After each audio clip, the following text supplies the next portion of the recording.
Hello, Cancun.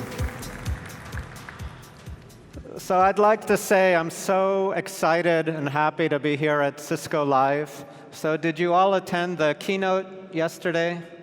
The message was fantastic and meaningful to me. It was about digital transformation, and it said now is the time. Now's the time for what? It's the time to lead. It's the time to innovate.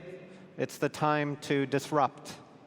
And so I figure if someone like me, I had never started a company in my 40s. I didn't know what I was doing. I had never taken a business class.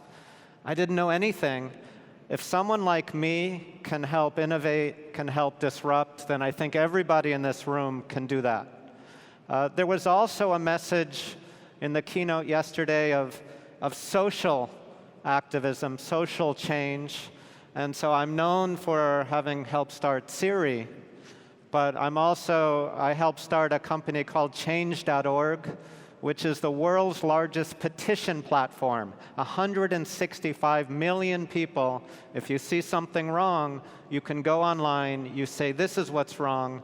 People agree or disagree, but they vote, and then change happens. So try to go out, disrupt, take your vision, your passion, make things happen in the world at large scale. And if I can do it, you can definitely do it. So today, I'm going to take you on a journey, the journey of Siri. And we're going to do it in an interesting way.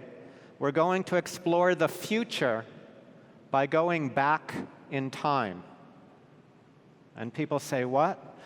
And so the reason is, I say everybody knows the Siri that we have in our phone today, and it's great. People tell me, my kids talk to it, they use it for their homework, for many things, but could it be more? What could be more? And I say, well, did you know that when Siri came out in 2011 by Apple, it was wonderful. But the version we had in 2010 was so good. It did things that never made it into the 2011 version. It was so good, Steve Jobs called the company out of the blue, a tiny little startup company.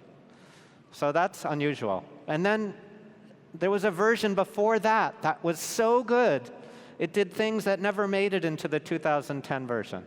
So I'm going to take you back in time, the story behind Siri, to understand the future of the automated assistant. What's going to happen now? And this future, it's not just interesting. I think it will be important to everyone here, as important as the internet is important as mobile is important. I think the assistant will be a paradigm in the next 2 to 3 years that will change everyone's life in this room. And we're going to explore that. So come with me on my journey.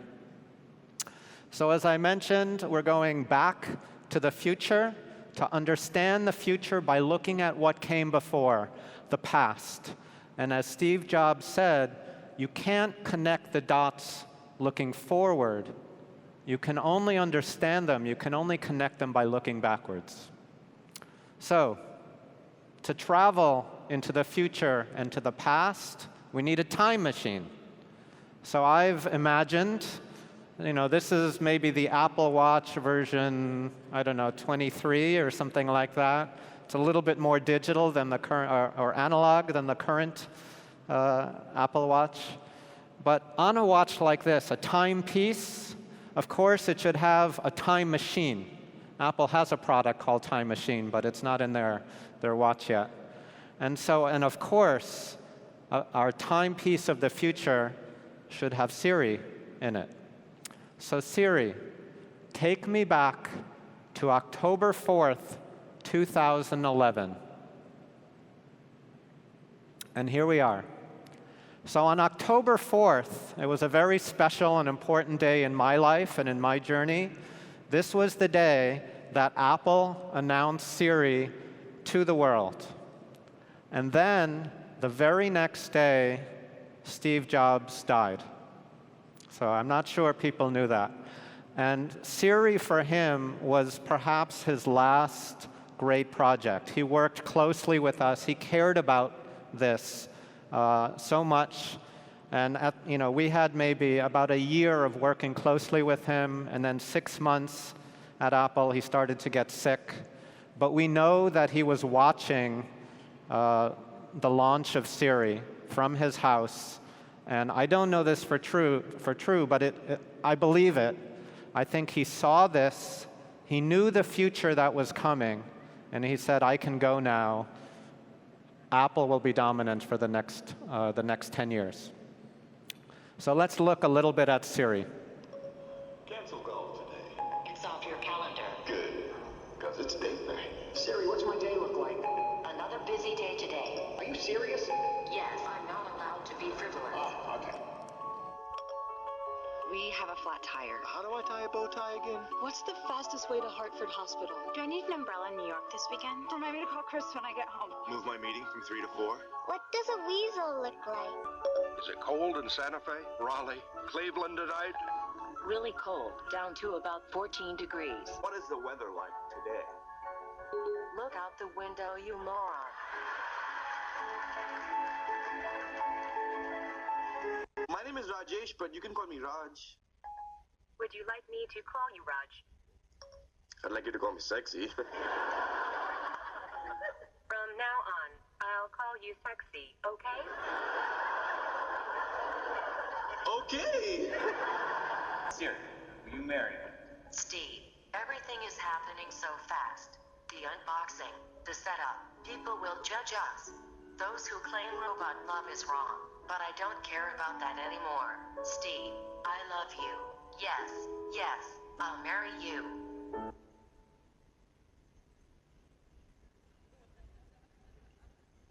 Congratulations. So as you see, when Siri came out, it became very, very popular. There were commercials on TV, there were speakers on late-night TV, and there were hundreds, maybe thousands of fan videos. So someone here showed me one yesterday. I don't know if you've heard of it, called Hot Siri in Mexico. If you haven't seen it, go take a look. I think it's very funny with all the different regional Mexican accents talking to Siri. So Siri came out, and on that day, October 4th, let me tell you what it felt like for me. This is a tool that in my life I always use, and maybe you can too. So when I'm working on something, when I'm fighting for something, I try to imagine and visualize what would success look like. And so when we started the company Siri, it was just a few people, and I walked into an Apple store, and we were trying to build an Apple product, and I saw on the wall there were these icons in the Apple store of all the big guys. There was Pandora, there was Skype, there was Google. And I said, what would success be like? If this works, someday, Siri will be right there on the wall of an Apple store. And it was the biggest vision, the biggest dream I could imagine at this time. And so on October 4th, when Siri's coming out, I had to go to an Apple store. I had to see, are people buying it? Do they like it? What's it like? And so I went to the Apple store on that day, and this is what I saw. I walked up, and the store was full, but I walk up and I see a sign that says, introducing Siri, with a plasma display showing Siri on a loop. And the juxtaposition gave me chills, because I remember wanting to be one icon out of 100. And now we were the front door of an Apple store. It just blew my mind. So it's just a personal story, but it's something you can use. Try to visualize success, and more often than not, life will find a way to surprise you and tweak you and say, remember? Well, look at this. Look at this.